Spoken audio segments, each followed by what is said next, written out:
All right. So John asked me to give a workshop, kind of an overview of Citrix. I guess there were some questions in a previous workshop. Um, I think most of you know me, but if you don't, I'm Dave Kahn. I'm the technology support coordinator for Oswego. I've been here for like 15 or 16 years. And I'm joined with my counterpart, Mike Schifano. Mike, if you want to just introduce yourself real quick. Yeah, so I am the tech support specifically for the School of Ed, but I help out with some of our tools on the back end, including Citrix. Um, yeah, I've been here about 6 years now, actually. So what I thought we could do, because I've given a lot of these, and I want to make it fun for me too a little bit, if any of you wanted to either post in the chat window any questions specifically for Citrix, or anything you just want to blurt out real quick, I'll write it down and be sure to address it.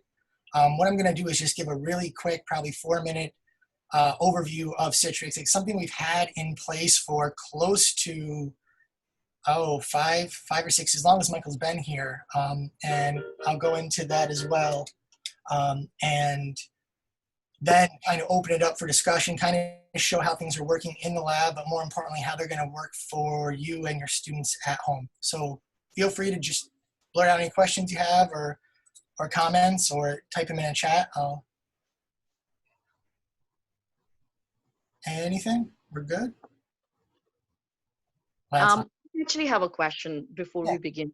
I was wondering if there is some kind of a video for students, because my students would be working in a lab and they would be accessing SPSS through Citrix. So is there a short video, like a 3 or 4 minute or 5-minute video, where they understand how to access everything? Okay, I'll address that. Anything else? Good question. I just kind of need an overview of what it's all about, and then I think I'll get some questions after that. Yeah. Okay, good. Anything else before I get into it? And I'm sure once I get into it, we'll bring up some questions. So I'm gonna, John, I can share my screen, right? Okay, cool. So let's see what happens here.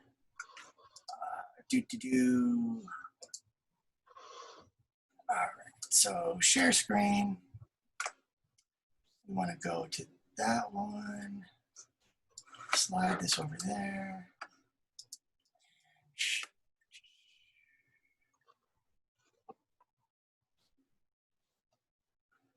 All right, so like I said, I've done a lot of these workshops, and hopefully you can see what if, right? Can everyone see just what if? All right, so I kind of trimmed it down to kind of get to the meat and potatoes of everything. And really, this is what we ask ourselves when we first started going through Citrix. And rather than read each one, I'm sure everyone's a fast reader here, but the idea really is, what if we could provide applications, Windows applications, kind of through like a Netflix surface. So you don't have to install anything on any device. You're basically streaming the application. So you're streaming SPSS to a device, much like Netflix. And what that would allow faculty, staff, and students to achieve by doing that. And there's a lot of worth to it. And it's good to point out that this is something, like I said, we've had in place for roughly 5 or 6 years. And really almost every application in our computer labs on campus is Citrix. So if you go to Penfield 24-hour lab, or you go to Mahar 211 or 210, or if you go to MCC 207, when you launch SPSS, even though it's from the start menu, that's Citrix. Mike and I have integrated it so it's is least complicated as possible. So that's something that's been going on for about 5 years. So it's nothing really new. So I'd like to, just if students have been using SPSS in the lab for the last 3 years, they've been using Citrix. So, just to point that out. What this also allows is the ability to have not a really expensive machine to run some of these process-intensive applications. So, ultimately any computer or any device that can run an HTML5 browser, and what I mean by HTML5 browser is a modern-day browser. It's really kind of what's been replacing Flash and Java. Everything is kind of moving to this HTML5 technology, and it's kind of hard to find a browser that's not HTML5 unless you're running a very, very, very old operating system.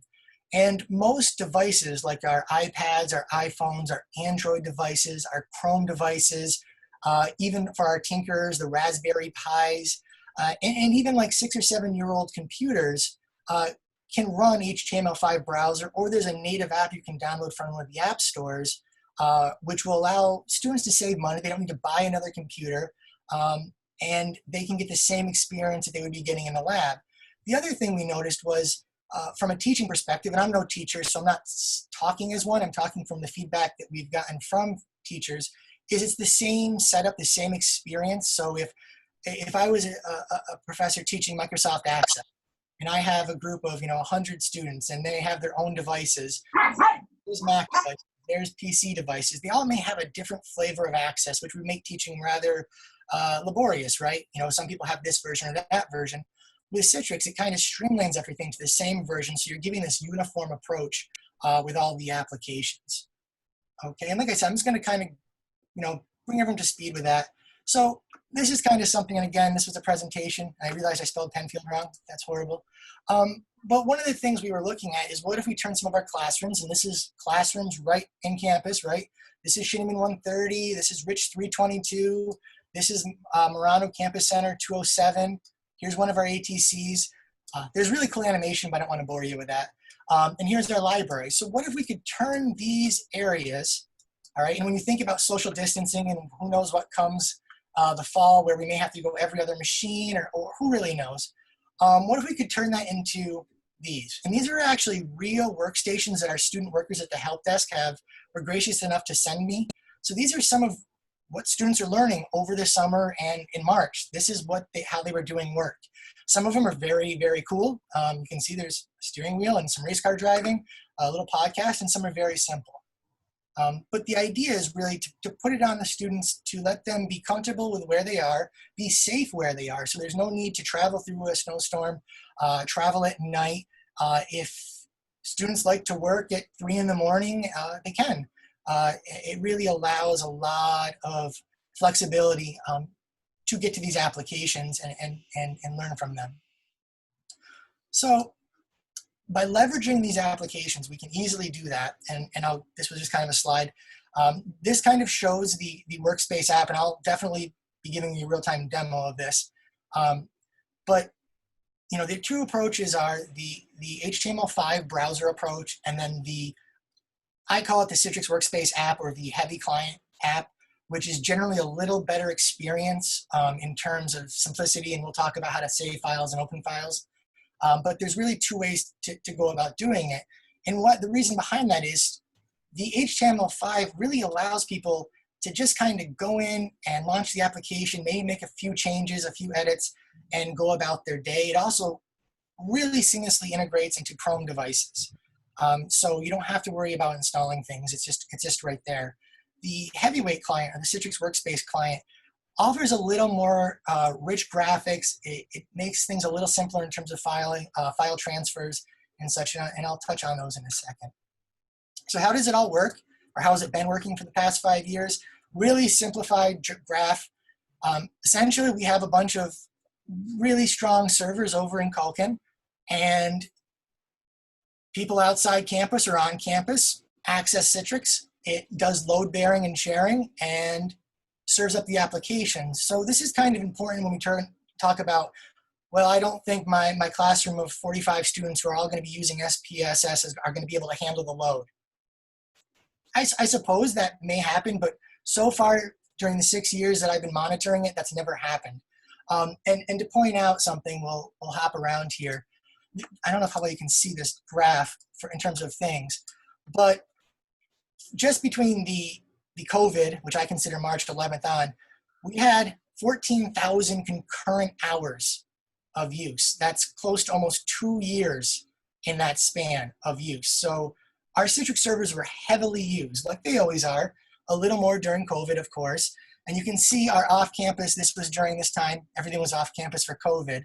But it really kind of shows you how much we can really support. And so far, Mike and I are very good about resource management and looking at the load. It's not so much an issue to be concerned about if, oh my God, I'm going to have all of these people on a server. And the great thing is it's scalable. If we hit a point where, we're really taxing the servers, we're seeing performance issues, we can address it and figure out how to put more RAM in it or how to put something in it to make it improve and go faster. And something we did last semester was we added more CPUs to the app servers to help out with some of the higher performing apps like SAS, SPSS, ArcGIS a little bit with ArcMap, benefited from that. So we have a ton of usage there. So what do you need to get this to work? Really, you just need decent internet connection, because that's one thing to point out. This only works if you have internet connection. And you know, your mileage may vary. I've used everything from a hotspot that was 4G, not 5G, not LTE, just 4G at conferences when I had to remote in to do work, and had great performance. I wasn't streaming movies or anything. I was just, you know, working on something. So you need some sort of internet connection and consistent internet connection. A modern day browser, it doesn't need to be a modern day computer or a modern day device, but either a modern day HTML5 browser or the device needs to be able to download the Citrix Workspace app. And of course, this is for any student that has a valid LakerNet ID, student, faculty, staff. As long as you have a valid LakerNet ID, you have access to these applications. And I'll just leave it kind of where we are right now is we have over 40 plus Windows applications in our Citrix storefront. I'll show you that in a second. We have the ability to virtualize Linux apps, though no one's asked us to virtualize any. It's something we definitely are interested in, just to minimize risk and provide to the students so they don't have to install a flavor of Linux. We can just give them the application. It doesn't matter if you're a Mac PC running Linux. It's completely device agnostic. The other great thing is it really keeps us secure. It's something that we really take to heart, especially working from remotely from home with students having their data basically in our cloud. We want to make sure that everything is current and updated. And I'll go back to us having all of these 40 applications installed in the lab, which get used. When there's an update, if there's a Minitab update or an SPSS update, there's no downtime for Michael and I. We don't need to schedule, oh, we're going to close Cinnamon 130. The way that this set is set up is it's completely redundant. So we can take down in the back end half the servers, update those. There's no students will know, no faculty will even really know. Update that side, bring the other side down. So, you know, essentially, and I don't want to jinx this, we've had very, very, very little downtime. I think we're boasting at 98% uptime, minus power outages from National Grid. But we did keep that up and running with our generators, so that wasn't too bad. But if for some reason the network does go out, or again, if you're at home and you know you're in Syracuse and you lose internet or power, you know you're not going to be able to access Citrix. So I know that was kind of a quick overview. I want to get into kind of a show and tell. Any questions generated? Do you want me to keep going with the show and tell? I'll just look at heads here. I'm not seeing any questions in the chat, so. Great. I'd love to see more. Sure, great. One thing, hey, if I Dave. could jump in real quick, Dave. Yeah, absolutely, Mike. Just something that I think I've noticed that you kind of alluded to, especially depending on where we end up in the fall. We have noticed in the spring where, you know, most people at home, their internet connection is sufficient for most things they're doing. It's fine to access Citrix, but when we have experiences now where you have 4 or 5 adults in the home or even children who are streaming concurrently. So and this may just be kind of a learning thing or a change of process, where if a student is trying to use Citrix, but there's people streaming Netflix and YouTube and all these other connections in their house, that really cuts up their network bandwidth and brings it down to a level where they may not see performance that they would expect if they had kind of full access to all that bandwidth. So that's just something that, you know, may be a little bit of a learning thing that we just have to get used to, depending on what things look like in the fall and how we're back to work. But. And it's a great point. Thank you for bringing it up, Mike. And I'll just go back to, it's like Netflix. If you have 5 people in your house all streaming Netflix and playing games, I'm sure we've all been there. You know, you start screaming, you know, stop doing that to increase. If you have really great bandwidth and a good router, but Mike brings up an excellent point. It's something we've seen. I think we've all experienced it too, with Zooming and stuff. You know, those fun-filled things. So, you know, just to kind of mention, you know, a video, do we have help? We have a couple knowledge base articles. I I'll show off here. We have a couple blog posts as well.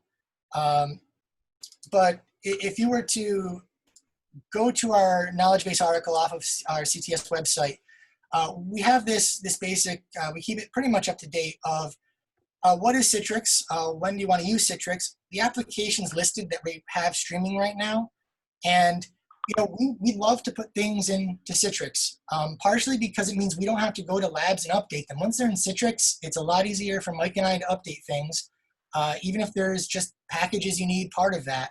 So if anyone has applications they want put into Citrix, the process is just put a request in through the help desk. What we have to check is if it's legally allowed to be virtualized. Some applications, because of their licensing, say no. Not because we can't do it, they just say no, we're not going to allow that. And then we have to just assess if it's a security risk. If there's a nice application that you want, but it does something or raises a potential security hole for our family of people using it, we have to be careful. But outside of those two things, we love to put things up. During COVID, when it first started, we were able to put a bunch of things in for ECE to help out with their labs. National Instruments, Multiism was put in. So the more we can put in there, the better. So if you do want apps or you want us to look at apps, don't hesitate to reach out to the help desk and ask. But in terms of do we have a video, short answer is no. But we do have a wonderful how-to with screenshots. And it's divided up into what I was kind of talking about earlier. We have a heavyweight, or the Citrix Workspace app. It's good to point out, I think about a year and a half or 2 years ago, the Citrix Workspace app was called the Citrix Receiver. Citrix kind of rebranded itself, and it's called the Citrix Workspace app now. But this kind of goes through how to download it, how to install it, what you need to do, really from start to beginning, whether you're on a Mac or PC. It also explains how to save your files, and I'll give a demo of that once I get through this. How to print, if you still need to print. And then it also discusses how to use the HTML5 or the web browser, which is going up there. So I can put that in the chat window, if you'd all like. When I'm done sharing, I'll put that in the chat window. And this is kind of the, how to use Citrix. Also, the nice thing is our help desk is ready and waiting to help you. They have a lot of experience in helping with this. And I'll touch upon kind of the hurdles or the roadblocks that students and faculty get kind of hung up on with using Citrix a little later on in the presentation here. But this is kind of our what to do. And in my opinion, just sending this to students really probably isn't the best course of action. It's not to say that students won't understand it, but it's really great to walk your students through it. Additionally, Mike and I are available. We've done it before to sit in a class the first 5 minutes and walk through, kind of step by step with the students and show them how to do it. Looking at this, it could be a little overwhelming or daunting to a student, but it's really not, at least in my opinion. So we do have some information on how to use that. Dave, what I'm hearing is that we can invite you to our class for like 5-10 minutes, and you would be able to give my students some kind of like a, roadmap and explain them everything then? Well, it would basically be me going step by step through that document that I just showed you. Mm-hmm. No, not the, like when you said that students may or may not like the document that you just showed us. It's not the ideal way to explain them about Citrix. So what I'm asking is, are you saying that we can invite you for like 5-10 minutes in our classes, and then you can show them step by step how to do it? Yeah, I could do that. Okay, Yep. just making sure. Thank you. That would be helpful, actually. Yeah. So, kind of going on with the show here, and again, this is the HTML5 version of Citrix. And if you were just to go to that URL, citrixapps.oswego.edu, it will bring you to this login page. And you can log in.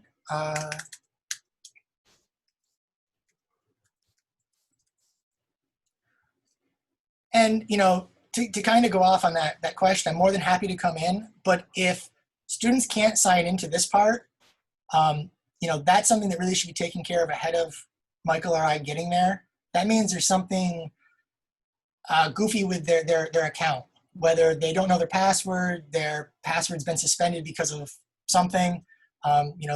We really kind of want them to be able to at least sign in and get to this point, which is literally just signing in like your Gmail account.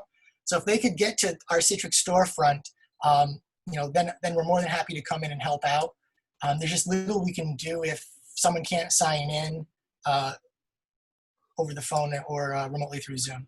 So this is all of the applications that we have that are available in Citrix right now. These are my favorites, but the long list is all here, right? So these are all the applications we have available. And again, these kind of rotate through where some applications get removed for lack of use. We do have the ability to see how much applications are used. So if something's put in and never used for a year, we turn it off. It's not to say that we're going to uninstall it, but we just, keep it clean. So again, this is the HTML5 version of it. If I wanted to launch, let's use SPSS. Simply click on it, just like I would. And that's going to take a second, but it's going to start up in its own tab window, SPSS. So the fun stuff that happens with the HTML5, which we're working right now, and this is full-blown Windows SPSS. And again, if you had a class of 100, they'd all have the same experience. You wouldn't have people using the Mac version, 25 version, whatever. So I'm just going to do new data set, and I'm getting my SPSS on, right? And it's as easy as that within a browser. Now I'm going to sign out. Now let's do it this way.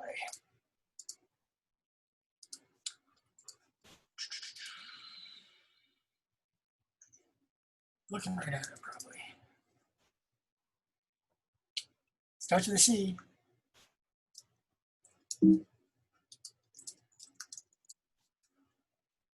All right, so this is the Citrix Workspace app. And again, you can get that from the App Store. You can get that from just going to citrix.com/downloads. I need an S. All right, it's right here.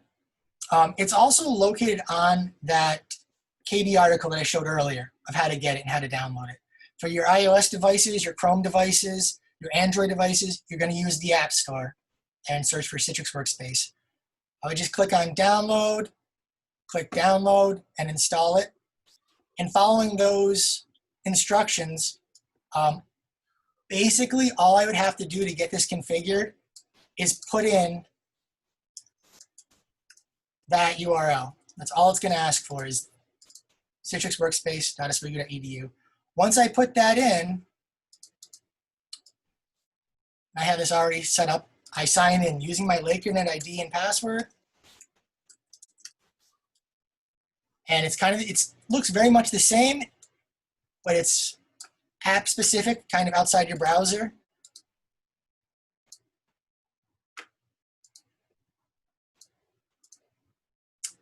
So what it was able to do is I was using SPSS in that browser. I quit, launched it again in the workspace, and it carried it right over. So it actually saved the session and brought it right over. That's only good if you saw how I kind of quit out of it. I didn't just file quit.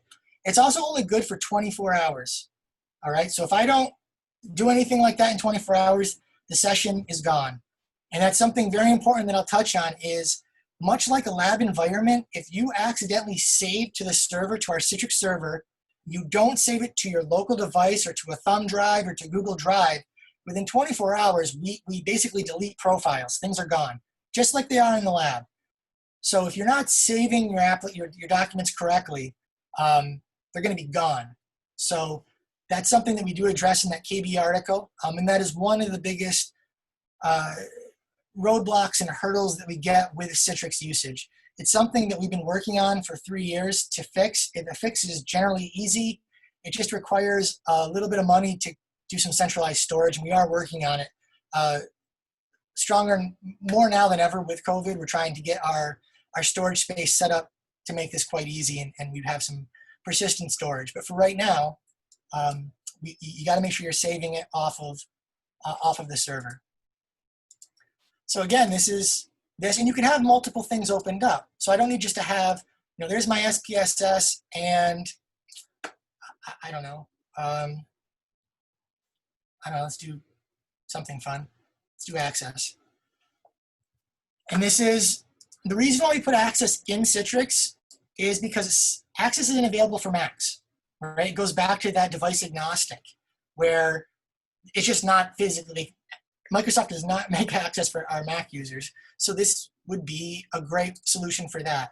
So now I have, 2 applications open. I don't know if I don't teach with any of these, so I don't know if these would even work together, but you can have multiple things opened up. And you can see how fast it opens up, which is pretty nice, all things considered with the Wi-Fi and everything. As I say that, I think I have some questions. I do have some questions. And there's MATLAB. Or not MATLAB, sorry, ChemDraw. Some other things to point out is, and I'll look at those questions in a second, is we spent a lot of money on graphic. I don't know why I chose needles. That's just the first thing I clicked. Don't judge.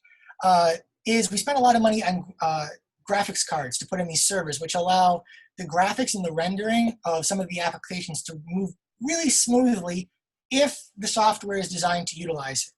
A lot of people think I'm just going to throw a graphics card in my own computer or whatever and it'll look beautiful. It's only if the software was, basically coded and programmed to utilize the GPU or the graphic processing unit. So, again, we have about 3 things opened up right now, and I could do a bunch of stuff, which is great. So I'm going to look at the questions now. Stop sharing screen for a second here, and let's take a look and see. Can you go over the link for the information just one more time? Sure. And Dave, you talk about saving and where to save in the cloud or computer. Sure, I can answer both those questions quite easily. Let me just find that URL. So if anyone wishes to go to Google and type in SUNY Oswego Citrix and Google search for that, that generally brings up, I'm not sharing it, so I have to share my screen again here.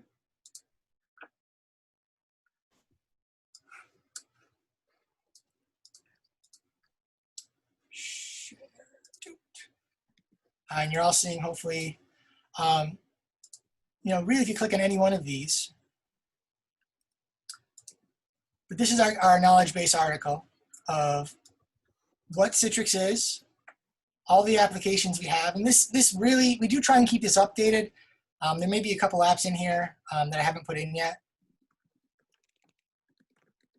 And this is the, I've installed the Citrix workspace, like I said earlier. And the first thing that happens once you install it, you're going to get prompted, enter your work email or server address.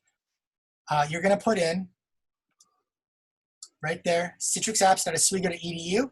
You click add. Once you click add, you'll be prompted to put in your LakerNet ID and password. Once you hit login, you'll be able to see all of you'll see all of our applications that are being virtualized.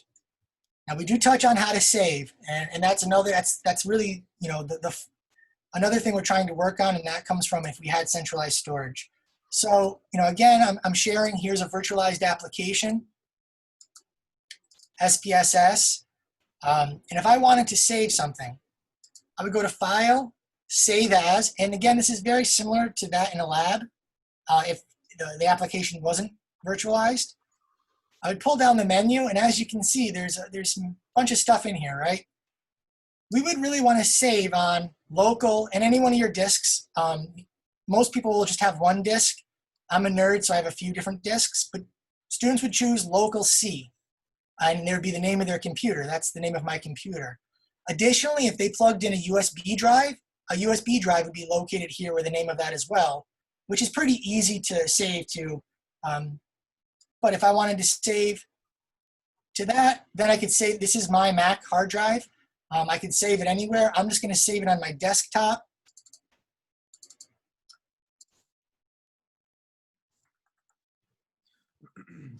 And we're going to call it self-test. Mike, yeah, feel free to jump in if you. Yeah, so Dave sort of touched on this before, but this is sort of the, I think most people are used to go into that file save menu and they can click right on either desktop or documents. And Dave kind of alluded to this earlier. What that is because you're accessing an app that's installed on a server that we have in Culkin. If you were to save in either of those locations, that would actually either the desktop or the documents directly from that list that he's showing now, that's actually going to save it to your account where you're signed on to the server, not your local computer.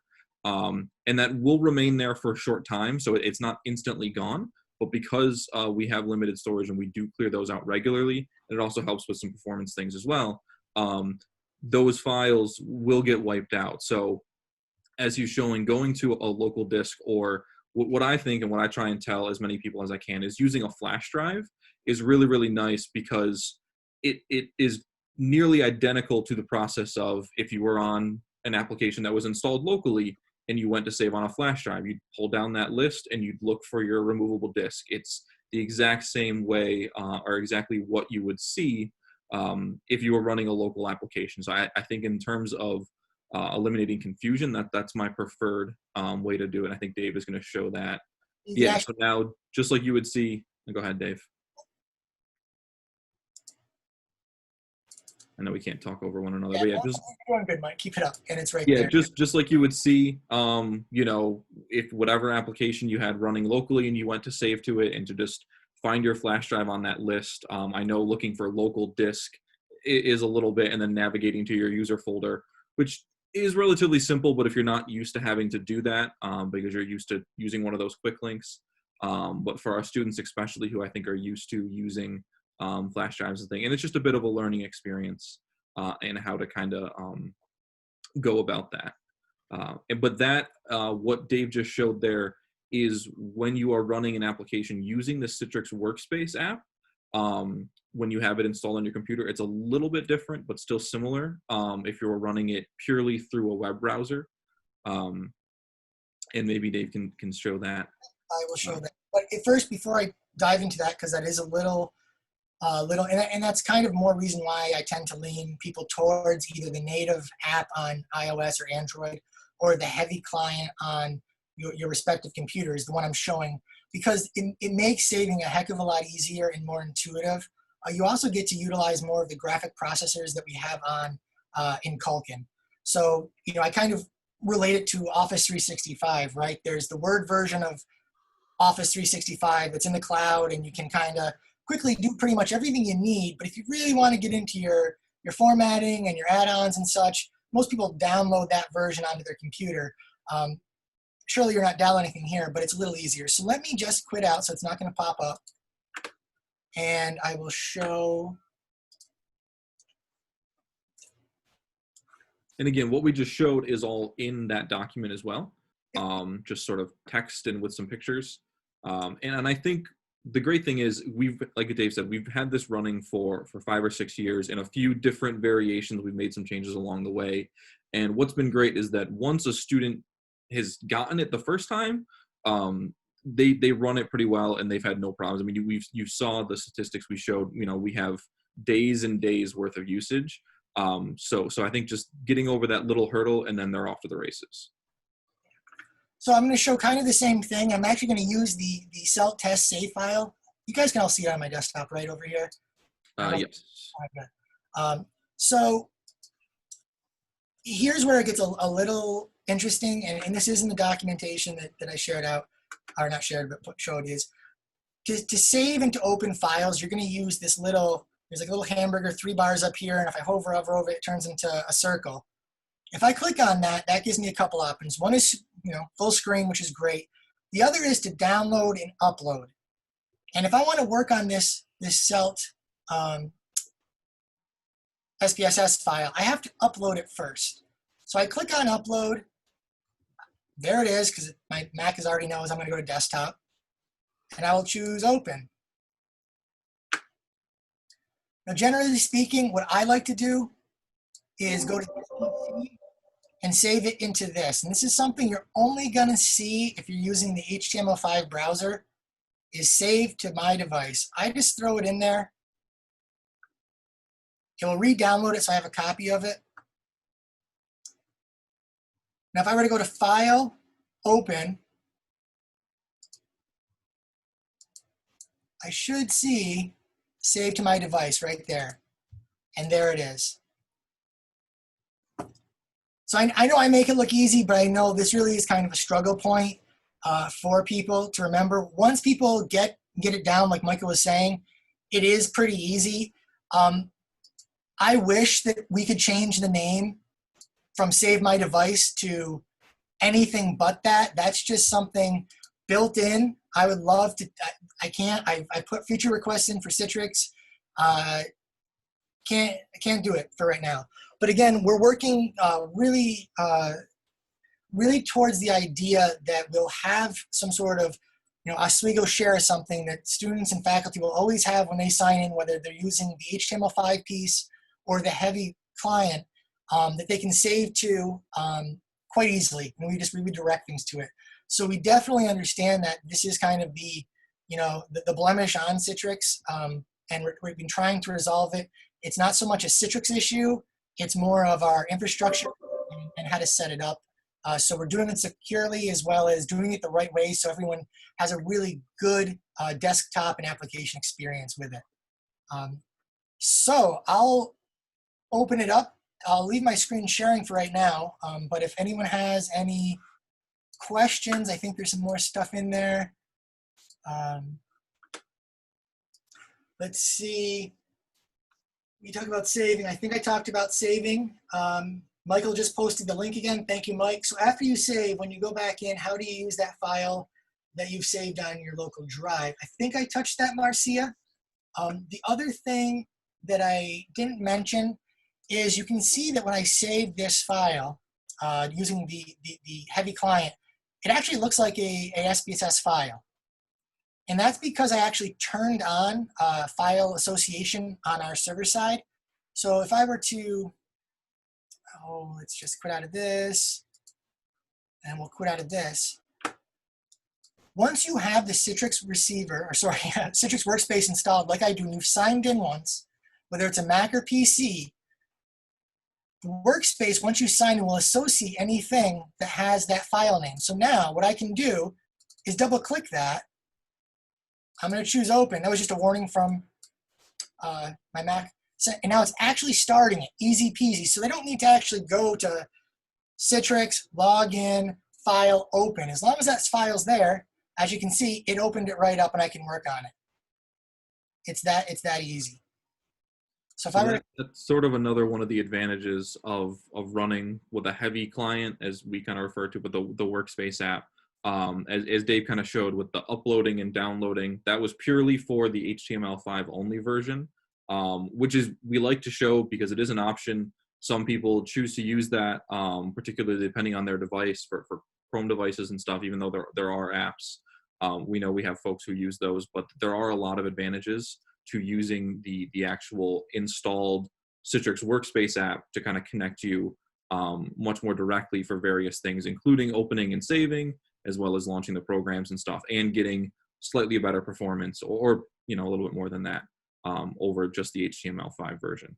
And I just wanted to show, so I actually signed out of everything. And again, if I were just to click on this, it actually just, so I'm going to put in my LakerNet ID. And it just launches that file. And that works for pretty much all of the files that we offer. Some files don't offer file associations, but I've turned them on wherever I can to make it easier for everybody. And again, I'm on a Mac. The same experience would be for a PC or a Linux user. And yeah, just to make sure it's clear, for opening, if you're able to navigate to the file locally on your machine and do that, but you still, once you have the application open, you can do a file open and navigate to the file that same way, whether it's on a flash drive or on your local desktop or something. So this gives you a lot more of that native sort of experience, even though the application itself, SPSS, is not on your computer. Citrix is. And again, very good point. You're not installing SPSS on your machine. So you don't have to worry about, do you have enough disk space? Do you have enough of the system requirements needed to run these things? It's pretty neat. So now I think I'll just open it up to questions for the next 20 minutes here. Switch back and see if anyone has any questions or comments or concerns, use cases. Happy to share anything, any ideas you're thinking of how you use it. In the classroom, I can tell you that I don't think you would mind. Mark Baker loves this. He's a math professor. And one of the reasons why he loves it, he uses R a lot. And apparently R has a lot of packages like plugins. And so during his semester, he may find a new plugin that he needs for tomorrow. And in the past, CTS kind of had, we'll try to do our best within a week to 2 weeks, depending on the schedule. So we'd physically have to get into the lab, take it off, or whatever. With this, I'm easily able to, and Mike's easy to just update that application, and Mark can have that package by, within an hour, depending on what Mike and I are doing, but definitely within 24 hours. And the same thing goes with software requests, where and again, as long as it meets, our criteria of being safe, being accessible, because we want to make sure everything's accessible for students too. It's a big thing.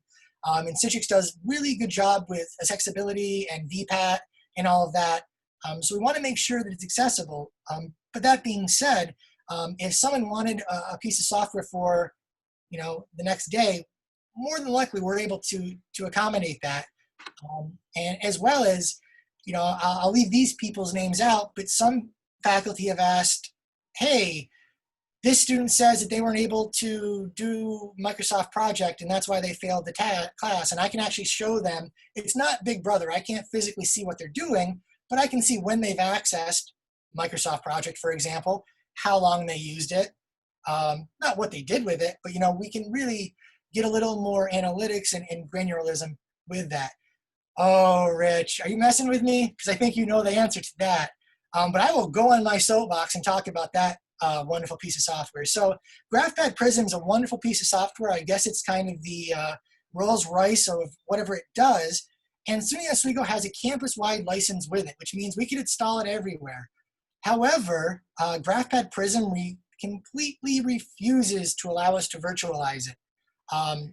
Even though, and the reason why is we virtualized it very easily, they called us right up and told us to get it out or they're going to sue us. And working with that company, we kind of were scratching our heads saying, we have a site license. This doesn't make any sense.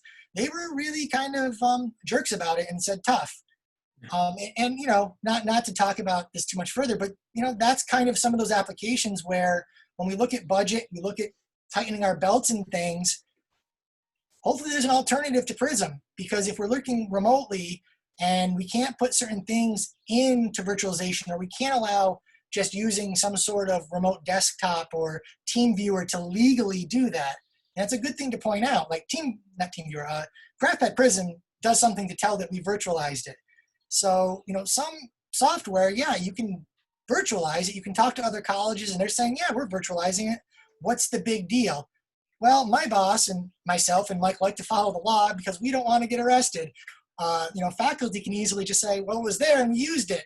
Talk to the people that put it there, and that would be Mike and I, who actually signed the user agreement to allow it. And kind of the blame goes downhill. So GraphPad Prism, unfortunately, it's not that it can't be. Thank you, Marcia. I think it's one of those things where we're looking at what applications can be virtualized as a benefit to the campus, as a service to the students. Because, the things, whether students are feeling sick and they can stay home and do their work, whether they've maybe broken their leg or physically can't get out, or there's 12 feet of snow, or they don't feel safe walking at night or during the day for that matter. It really allows people to get in and use things.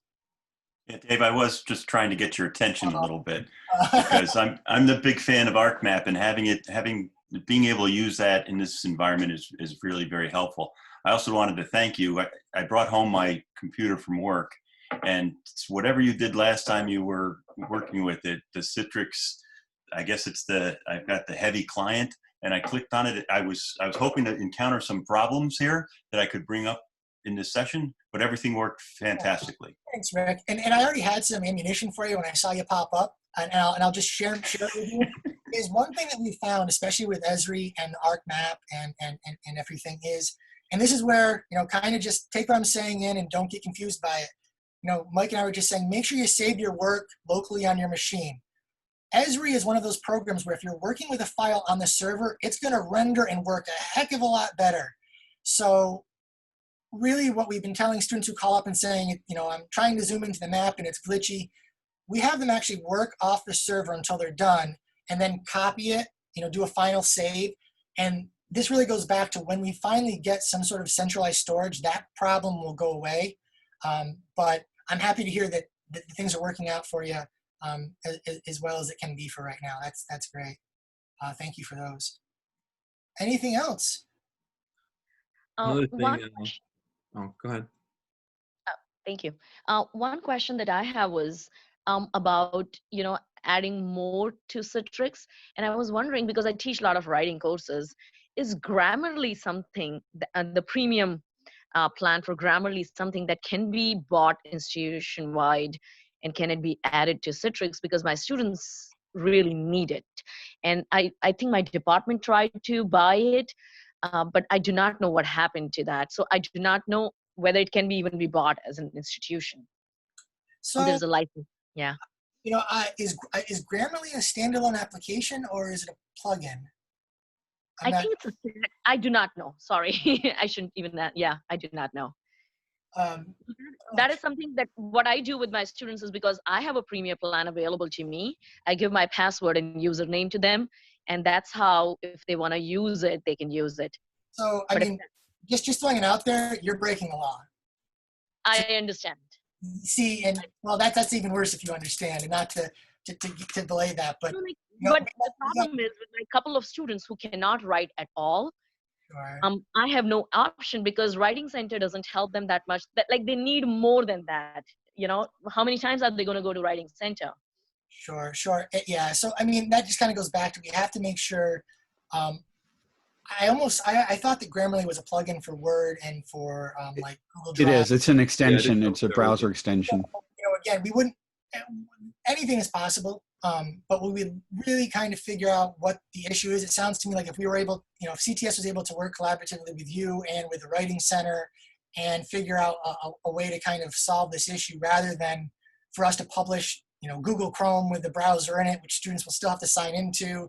It just, that's kind of not. I don't think that's gonna be a great experience for them. Really, if I understand it correctly, is you're just trying to give the students some software to help them better their writing, and we should put together to figure out how that's achievable. I don't know with Citrix if that's necessarily the right avenue for Grammarly and a plugin, but some plugins are plugins and plug alone. And I'll look at MathType. Casey Raymond and Marcia and I think John and Rebecca Mushtar, we all MathType. So MathType is a plugin. We put it into our Google portal, so anyone who signs into Google will get that. But we also publish the standalone into Citrix as well, so for students who don't want to necessarily sign in. So that application works with us. I don't know if Grammarly's like that, and again, it would have to be looking at licensing. But again, that's really the path we go down, is looking at the licensing, making sure. That's really, we learned a lot from GraphPad, because we thought we had a site license. We do, and we thought we could put it in there, and found real quickly we need to verify with the vendors to make sure that we're following their rules. But we're happy to work with you to see what we can do to make that easier for you, and Grammarly easily for you. So is there a step that I need to take? Is there a form that I need to fill for that? Or conversation would be okay? I think putting a request in, but kind of, and I'm not going to say work with John, but kind of looking at what you're trying to achieve, what the problem is, and just the 30 seconds of hearing it sounds like students need more help, and we necessarily don't want to put a burden on them to purchase the paid version of Grammarly. Is there a way for the campus to purchase a site license of Grammarly and add it to Google Word and Docs like we did with MathType? And you could do that through John's division, and John would bring it up through Sean Moriarty and the application committee in CTAB, or you could just put a request in through the help desk, and that would be discussed. But really identifying what what the end goal is, which I think, is great. We're trying to help students write, especially, seeing how the Writing Center goes more remotely and more virtual and online. It might be interesting to see how they're providing, and getting Joey C involved and seeing what they're providing to help out students who may need additional help with grammar or writing or and such. Right, right. And I know John mentioned about the free version. It doesn't work for my student actually. That's why I need the premium version. Right. So, but yes, we will work on it for sure. If I'll figure out. Thank you. No problem.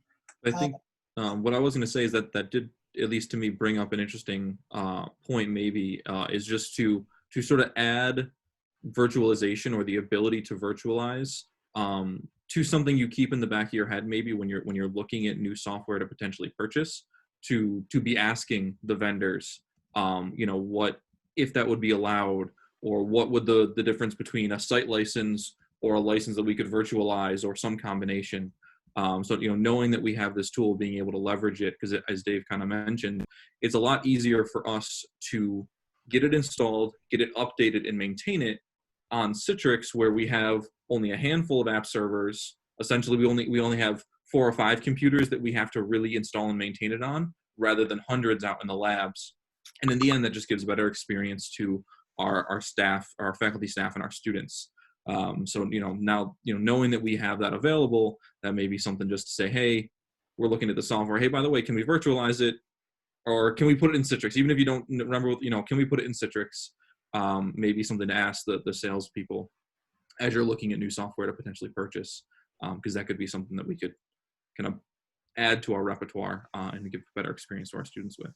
It's a very good point. And again, I can't really stress it enough. A lot of the faculty that have given feedback, and Rich, you've been recorded, so I may use your blurb in my next presentation for EDUCAUSE or something here, is the consistency, right? Any person who launches, let's just say SPSS, that's going to be the same SPSS that you're teaching for however many students. There is no, when you start trying to teach remotely, the last thing you want to have to worry about is on a Mac, it's File, Apple, and on a PC, it's Control, whatever. You're really making things consistent, streamlined, and the same for everybody. And then if you break your classes up into like little work groups and you have people working together, it's not, well, it won't run on my machine and it works or looks differently on this other person's. They're all using the Citrix version SPSS, which is, has the same, there's really hardly any way possible for someone to be using Citrix in 2 locations and it be a different look and feel. If it is, please let Mike and I know, because something is horribly wrong. It doesn't really operate that way. These are great questions. Please keep them coming. Now, another question that I have is, and maybe I do not know if you would have the answer. So I'm here from UConn actually, and for faculty, they used to give us free SPSS download on our personal computers. Is that something that we do over here at SUNY as we go to? So the quick overview of SPSS on, you said SPSS, correct? Yes? That is correct. So our SPSS is contracted through SUNY iTech, and that's where our license servers are pointed to. And essentially for academic usage, we can install it on your faculty machine. The problem is it needs to point to the iTech license server, and that only works if you're on campus. So the scenario would be I'd install it on your computer, and if you're off campus, you'd either have to run the VPN client and then launch SPSS, or SPSS does have a checkout license where you could check out a temporary license while you're on campus or while you have that VPN client, I think for 9 days now, excuse me, and you have to renew it each time. So the alternative is to use the Citrix version like you would, as a student would. And we do have faculty that do that. And, the great thing is, as a new version comes out, there's no need for us to visit your machine. So I'll throw up SAS. Any SAS users here? If not, SAS gets updated every year with a SID file, a special license file. Every year, a file has to be copied to that machine in order for it to run. So in Citrix, as Mike said, we just update that file on 4 machines. There's no downtime. No one even knows it's down. Now, if Michael's working remotely from home and his file expires, now we have to set up a support session, call the help desk, remote into your machine, copy that file, and then you're good for another year. So, you know, not to sell the farm so much on this, but we really like it because we can support it and we can support it well. And really when we say that, we're looking at time is money for faculty, students, and staff. We want to make sure that you guys can get things working quickly, fast, and enjoy it. So I think that answers your question in a very long-winded way. Yeah, no, thank you. Thank you. Yeah. So John says our next session starts in 3 minutes, which means I need to get the heck off here. But I will put up, if you didn't see in the chat, this is my email address. Mike, you can put yours up there if you want to. Feel free to shoot us any emails. You know, we'll do our best to direct them, whether it's to the help desk, it's something we can answer, or to Sean, Nicole, whoever. We'll definitely try and, you know, direct things through and get it working. The thing I'll end with is, you know, we've had this for 6 years. It's something that we had a little while ago. We burnt it down, built it up, and we're constantly trying to make this successful, better.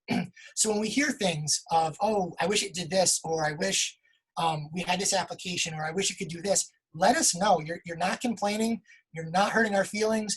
We want to make this really powerful because it helps us manage it. So the more we can do to make it better and the more things you let us know to make it better, the happier we are. So don't be shy. And I thank everyone for their time. I hope you got something out of it.